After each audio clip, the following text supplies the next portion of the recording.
Amazon കാടുകളിലും മധ്യ ആഫ്രിക്കയിലും ധാരാളമായി കാണുന്ന ആർമി ആൻസ് അല്ലെങ്കിൽ പട്ടാള ഉറുമ്പുകൾ എന്ന് വിളിക്കുന്നവയുടെ വലിയ സംഘങ്ങൾ മരണച്ചുറ്റ്, ഡെത്ത് സ്പൈറൽ, ആൻഡ് സ്പൈറൽ അല്ലെങ്കിൽ ആൻഡ് മിൽ എന്നൊക്കെ അറിയപ്പെടുന്ന ഒരു പ്രതിഭാസം കാണിക്കാറുണ്ട്.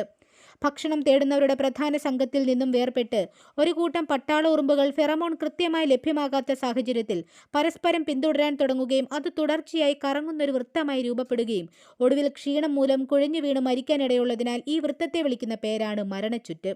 1921 ചാൾസ് വില്യം ബീബ് എന്ന ഒരു അമേരിക്കൻ പ്രകൃതിശാസ്ത്രജ്ഞനാണ് ആദ്യമായി ഇത്തരത്തിലുള്ള ഒരു പ്രതിഭാസം കണ്ടെത്തുന്നത്. എണ്ണിയാലൊടുങ്ങാത്ത സംഘമായി പട്ടാളമായിട്ട് ഒരു സ്ഥലം റെയ്ഡ് ചെയ്യുന്ന പോലെയുള്ള സ്വഭാവം കാണിക്കുന്നതിനാലാണ് ഈ ഉറുമ്പുകളെ പട്ടാളമുറുമ്പ് അല്ലെങ്കിൽ ആർമി ആൻസ് എന്ന് വിളിക്കുന്നത്. മറ്റുറുമ്പുകളിൽ നിന്നും വ്യത്യസ്തരായ പട്ടാള ഉറുമ്പുകൾ സ്ഥിരമായി നിൽക്കാൻ സ്ഥലങ്ങളോ കൂടുകൂട്ടുകയോ ഇല്ല.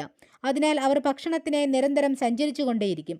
തീർത്തും ഫെറമോണിനെ മാത്രം ആശ്രയിച്ച് സഞ്ചരിക്കുന്ന ഇവ ഫെറമോൺ തീർത്ത പാതകളിലൂടെ നീങ്ങുകയും അവയുടെ ചലനരീതികൾ മനസ്സിലാക്കി പരസ്പരം ആശയവിനിമയം ചെയ്യുകയും ചെയ്യുന്നു. ഇവരുടെ ലക്ഷ്യത്തിൽ എത്തിക്കഴിഞ്ഞാൽ ഇതവരുടെ വിജയവും, മറിച്ച് എന്തെങ്കിലും മാറ്റമുണ്ടായാൽ മരണച്ചുഴിയിൽ ഒടുങ്ങിത്തീരുകയും ചെയ്യും ഇവരുടെ ജീവിതങ്ങൾ. ഇതുപോലെ രസകരമായ ഒരുപാട് കാര്യങ്ങൾ നമുക്ക് ചുറ്റിനുമുള്ള ഈ ഉറുമ്പുകളെ പറ്റി അറിയാനുണ്ട്. കൂടുതൽ വിശേഷങ്ങൾക്കായി ഞങ്ങളുടെ യൂട്യൂബ് ചാനൽ സന്ദർശിക്കുക.